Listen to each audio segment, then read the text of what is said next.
আসসালামু আলাইকুম everyone, welcome to my channel Ramzan special. আজকে তৈরি করে দেখাচ্ছি শাহী হালিম এবং হালিম মিক্স। এখানে নিয়েছি হাফ কাপ বুটের ডাল, হাফ কাপ মুগের ডাল, গম নিয়েছি 3/4 কাপের মতো, নিয়েছি হাফ কাপ মুসুরির ডাল, হাফ কাপ খেসারির ডাল, হাফ কাপ মাসকলার ডাল, আর নিয়েছিলাম 1/4 কাপের মতো পোলাও চাল। সবগুলোকে আমি একসাথে মিশিয়ে তারপর ব্লেন্ড করে নিয়েছি। এবার হালিমের মশলাটা তৈরি করার জন্য এখানে নিয়েছি 2টা তেজপাতা, 5টা শুকনো মরিচ, 3 টুকরা দারচিনি, 1 চামচ জিরা, 1 চামচ সাদা গোলমরিচ, 1 চামচ মেথি, 1 টেবিল চামচ মৌরি, 5-6টার মতো এলাচ, 10-12টার মতো লবঙ্গ, নিয়েছি হাফ চামচ শাহি জিরা, 1 চামচ কালো সরিষা, 1 চামচ হলুদ সরিষা, 1 টেবিল চামচ ধনিয়া, 2টার মতো জয়ত্রী। এবার সবগুলো মশলাকে একসাথে টেলে তারপর ব্লেন্ড করে নিচ্ছি। এবার যে হালিম মিক্সটা তৈরি করেছিলাম সেখান থেকে 1.5 কাপের মতো নিয়ে নিচ্ছি। এবার এখানে দিয়ে দিচ্ছি পরিমাণ মতো গরম পানি। গরম পানিটা দিয়ে সবগুলোকে ভালোভাবে মিশিয়ে নিচ্ছি। তারপর এগুলোকে 1 ঘন্টার মতো এভাবে ভিজিয়ে রাখবো। এখানে আমি আধা কেজির মতো গরুর মাংস নিয়েছি। আপনারা চাইলে এটা মুরগির মাংস দিয়েও করতে পারেন। এবার চুলায় একটি পাত্র বসিয়ে দিয়ে দিচ্ছি পরিমাণ মতো তেল। এবার দিয়ে দিয়েছি হাফ কাপের মতো পেঁয়াজ কুচি। পেঁয়াজটাকে আমি হালকা ব্রাউন কালারের মতো ভেজে নিব। তারপর এখানে কিছুটা পানি দিয়ে দিয়েছি। এবার দিয়ে দিচ্ছি 1 টেবিল চামচের মতো মরিচের গুঁড়া। এবার সবগুলোকে মিশিয়ে নিচ্ছি।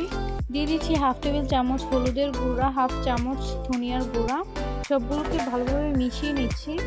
এবার হালিমের জন্য যে মশলাটা তৈরি করেছিলাম সেই মশলাটা দিয়ে দিচ্ছি। আর এই মশলাটা থেকে আমি 1 চামচ উঠিয়ে রেখেছি। মশলাটা থেকে তেল উপরে ভেসে উঠলে এবার মাংসগুলো দিয়ে দিচ্ছি। মাংসগুলো দিয়ে ভালোভাবে নেড়েচেড়ে মিশিয়ে তারপর একটি ঢাকনা দিয়ে ঢেকে মাংসগুলোকে কষিয়ে নিব। মাংসগুলো কষানোর সময় এটা থেকে কিন্তু পানি উঠেছে। এই পানিটা দিয়েই কিন্তু মাংসগুলো কষানো হয়ে যাবে। এবার আবারও একটা ঢাকনা দিয়ে ঢেকে দিচ্ছি পানিটা শুকিয়ে আসার আগ পর্যন্ত। মাংসগুলো কিন্তু ভালোভাবে কষানো হয়ে গিয়েছে, এটা থেকে তেল উপরে ভেসে উঠেছে।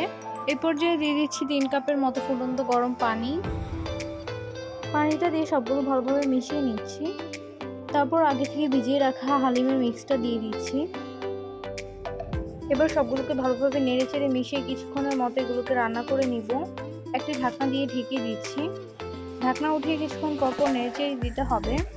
এ পর্যায়ে কিন্তু হালিমটা একটু ঘন অবস্থায় আছে। এবার দিয়ে দিচ্ছি আরও 2 কাপের মতো পানি।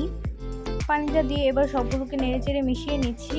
এবার এগুলো সিদ্ধ হয়ে আসার আগ পর্যন্ত রান্না করে নেব। একটি ঢাকনা দিয়ে ঢেকে দিচ্ছি।